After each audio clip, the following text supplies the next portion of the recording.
Alright guys, I got to thinking last night, I was going crazy. I couldn't sleep thinking about the lawnmower. And as those of you who know and saw Wednesday's afternoon's upload, I hit a stump out there on the back quarter acre lot so hard that not only did it bend the lawnmower blade on this Troy-built lawnmower, it bent it with such great force that it actually created a tear in the metal.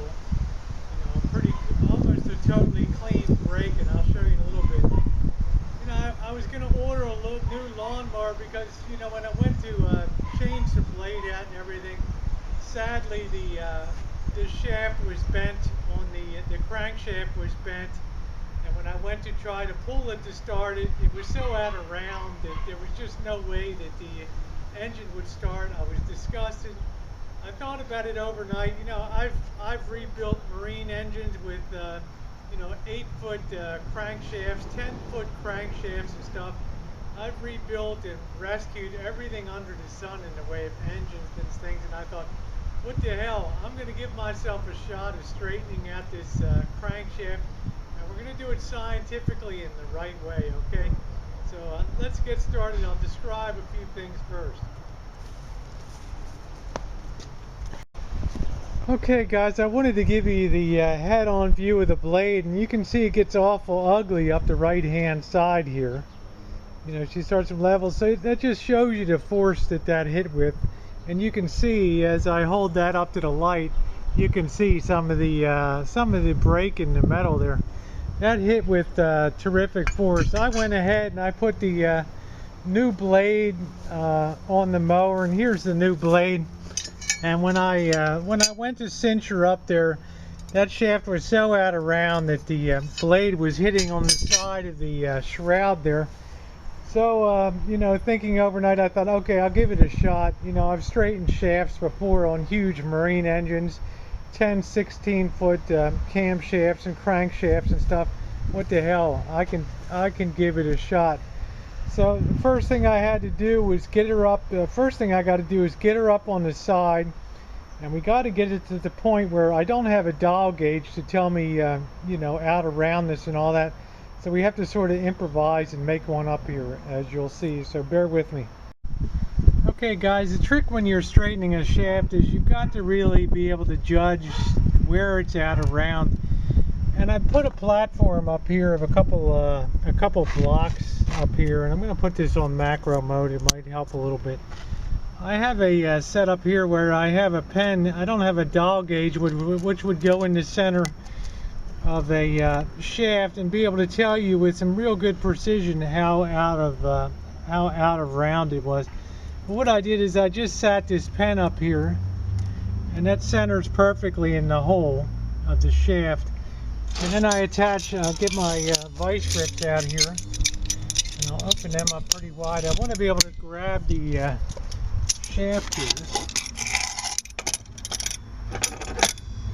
Got to open them up a little more.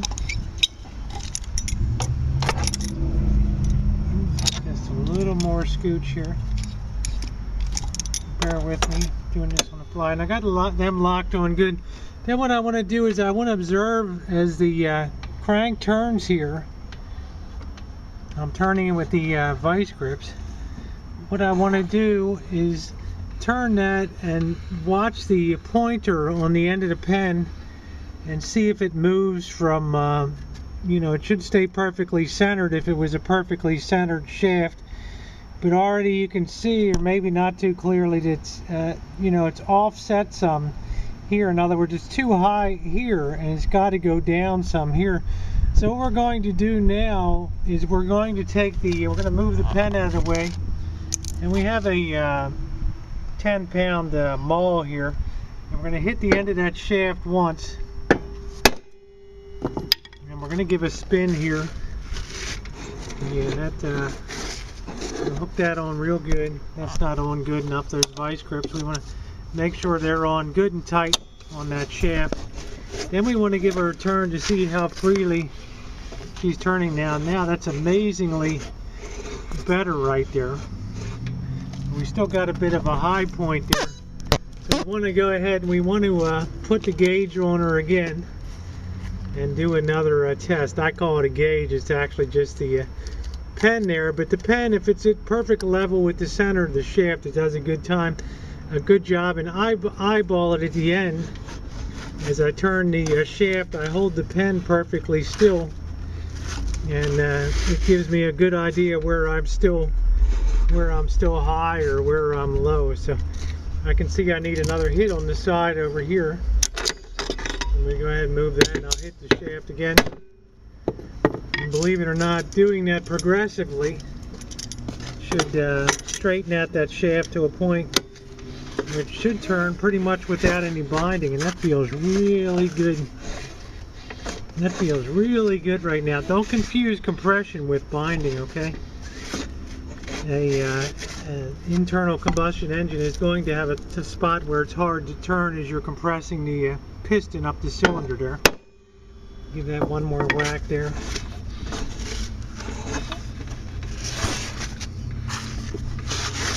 And I'm really impressed with how smoothly that's turning now. So what I'm going to do now is I'm going to get it down off of here, and then we're going to get it down on the ground and see if we can get her chooching. Okay guys, now yesterday, as you saw when I was outside and I tried to crank and start her, it was impossible to pull on the cord without pulling the whole mower up, because it was so bound and it was so out of round. It was crazy. So we're now going to give it a test. I'm not going to pretend I didn't do this before I turn the camera on here, but for the sake of you guys, we'll see if we get her chooching. And I'll sit that up there. Oh, let's try another pull. Alright,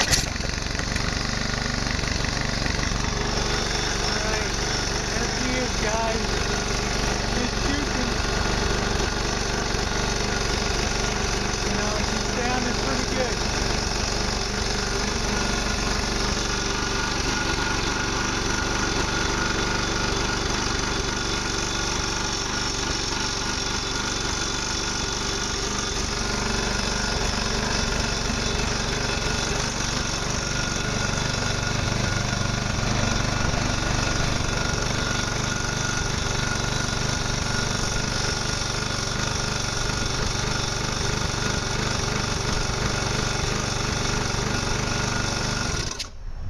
Alright, okay, we'll shut her off and I'm going to have a few words to say. Well, I'm pretty happy the way she's running, but that's not the whole ball game there, because there was some collateral damage done when that mower hit that stump, besides taking out the blade that you see over here and how screwed up that blade is.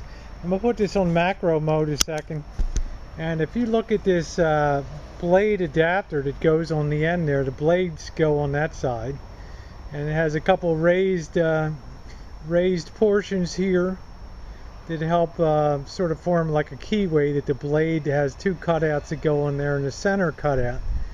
But inside of it, if you take a look, and I don't know how well you can see it, it used to have a keyway in there, but the keyway broke off for the shaft adapter. It hit with such force, so we had to go ahead and order a new one of those, and it's supposed to be in tomorrow, Saturday or Sunday.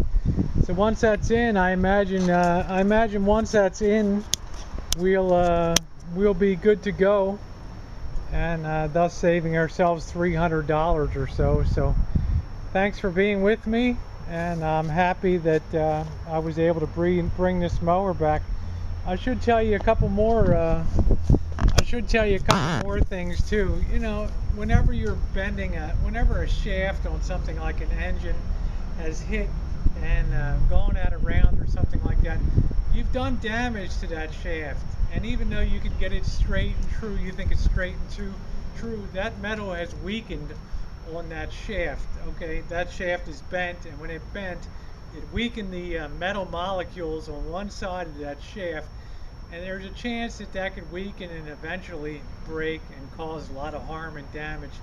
This upload was for demonstration purposes only, and my disclaimer is, if you're watching this and you've watched it till now, you know, I will not be held responsible for anything you do to try to straighten your shaft.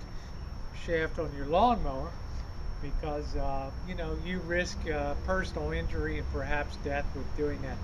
I'm cheap, okay? I don't like to spend money I don't have, so, but just be forewarned. You know, a lot of lawnmower repair shops are reputable, and by law, they're not even allowed to repair those shafts because they want that engine to be as strong and dependable as possible. Is it possible to straighten a lawnmower shaft and get it running again? Yesterday, yes, sir, it is. You saw me yesterday. I pulled on that cord. I couldn't even get that engine to turn. That's how out of round it was.